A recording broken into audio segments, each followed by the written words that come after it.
I went down a rabbit hole. Several days of conspiracy content, Epstein files, shadow government, all of it. I want to talk about what that did to me, not what I found, what it did. Sleep, facing basic things, creative energy, all of it, gone for a while. And the way out was nothing like what I expected.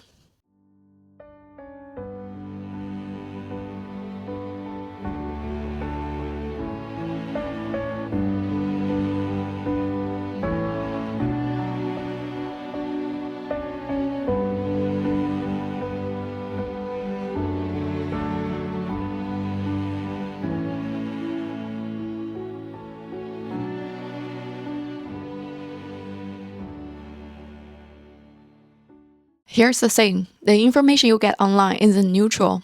It's built specifically for you by systems whose only goal is keep you watching.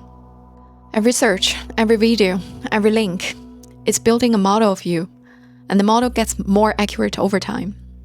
It's like someone who has studied you for years, whose only job is to show you things you cannot look away from. Except they don't care if what they're showing you is true, they just care whether you stay. And what keeps people watching longest isn't content that confirms what they believe. It's content that creates just enough uncertainty to keep them searching. A question that almost resolves, but not quite. That's what the algorithm learns to feed you. I've lived inside very different information environments. And the goal is often the same, keep people inside a very particular version of reality. When control is visible, you know how to push back.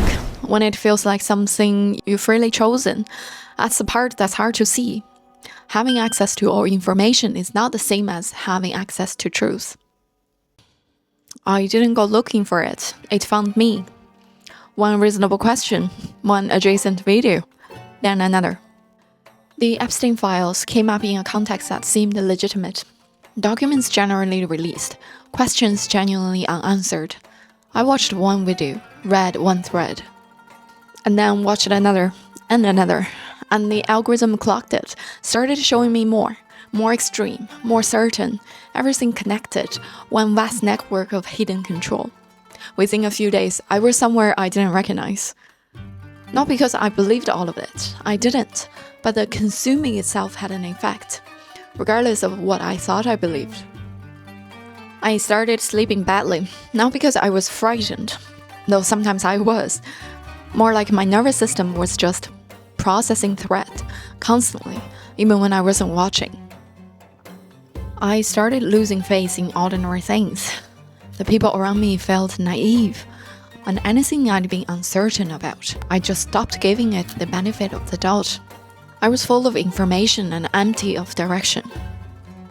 And I kept going. Not because I was enjoying it, because the question kept not quite resolving. And the algorithm knew that. Here's the thing I had to separate out. Whether the content is true, that's one question. And what consuming it does to you, that's a completely different one. Some of what's in those files is verifiable. Some of the questions being asked are legitimate. Powerful people doing terrible things, that's not a conspiracy theory, that's documented. But knowing that doesn't protect you from what hours of it does to your nervous system. Your body doesn't distinguish between disturbing and dangerous. It responds the same way to both. Elevated cortisol, narrowed attention, the body preparing to respond to something it can't actually do anything about. Feeding it disturbing content for hours. You stay in that state, low-grade threat response, the whole time. Which is a strange thing to choose voluntarily, and yet I chose it repeatedly. What you consume shapes what you experience. This isn't mystical, it's just psychology. Attention isn't neutral. What you keep attending to grows. I was attending to darkness for days, and the world got darker.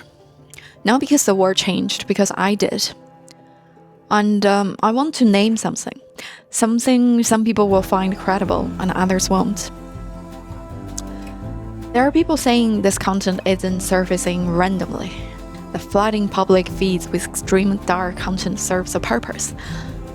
that there's value to someone in keeping people's attention in a state of fear and helplessness. Maybe that's another conspiracy theory. Maybe it's accurate. I genuinely don't know, but I noticed my feed filling with content darker than anything I normally see. And I found myself asking, who benefits from this being visible? But there was something underneath all of that. The rabbit hole didn't just cause me sleep. It opened a question I couldn't close. Which truth is the truth? If everything is potentially a lie, the official story, the conspiracy version, the spiritual framework, what do I actually stand on? And I sat with that for a while. And then I listened to something, an interview on Next Level Soul with a teacher called Panache Desai. And he said something that didn't just resonate, it resolved something. He said you are already complete. Nothing that happens here changes what you are at soul level. The whole self-improvement industry, the healing, the growing, the becoming more, it's built on a premise that something is wrong with you, and that premise is the illusion. And I felt it landed in my body as truth, not as something I agreed with, as something I recognized. Because here's what I realized the rabbit hole had actually been. I wasn't searching for truth. I was searching for what was wrong, for the thing that explained why everything felt broken. And the search itself was the wound. Because if you start from a place of wholeness, if nothing here can actually diminish what you are, then the urgent need to locate and expose what's broken starts to look very different. It looks like fear wearing the costume of awareness. I'm not dismissing what's in those files. Some of it is real. The abuse of power is documented, but the way I was consuming it, the hours, the compulsion, the sleeplessness, that wasn't bearing witness to something real. That was someone who already believed everything was broken and was looking for evidence. Once I heard that, clearly the rabbit hole lost its pull. Not because the content stopped existing, but because the thing in me that needed it stopped being in charge. And there's still the other side. What if the darkness surfacing is necessary? What if these things need to be visible for something to change? I can hold that and also know that sitting in dark content for days did nothing useful for me, personally. Whether humanity needs to see something and whether you should spend 5 hours a day consuming it, those are different questions. Awareness of darkness and immersion in it are not the same thing. There's a teacher I follow called Richard Rudd. He made a video mapping out 18 patterns he calls spiritual ego. And across all 18 of them, he says the same thing. There's a fine line. Not that this is wrong, but every pattern has a version that serves you and a version that consumes you. The line between them is usually just identification. When you start calling yourself the pattern, I am the truth seeker, I am the one who sees, you've crossed it. He has one for the conspiracist. Often a grain of truth, sometimes a lot of truth. But the tell is when someone moves from one to the next, when the whole world becomes a connected web of hidden control. And at that point, it's stopped being about finding truth, it's about maintaining an identity. I recognized myself in that, not fully, but close enough.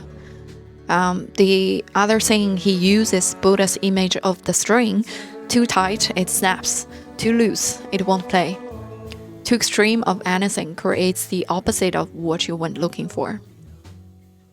I went looking for clarity. I ended up with days of disrupted sleep and content I couldn't stop watching. That's not clarity. That's a string too tight. So here's where I actually am. Some of it is real, some is fabricated, some is real information being used to produce helplessness. And I can't reliably tell which is which in real time. Neither can most people. Which means whether it's true matters less than what engaging with it does to me. And what it did cost me sleep, cost me faith, cost me creative energy, cost me the capacity to be present in the things actually within my reach. So now, before I go somewhere online, I ask one question: will finding this give me more capacity to live or less? Not is it true, not should people know this. Just what does this do to me in my actual life? Attention isn't infinite. Whatever you spend it on is what I'm choosing to make real. There's a difference between being informed and being consumed, and I was consumed for a while. I'm sleeping better. The creative energy came back. Thank God.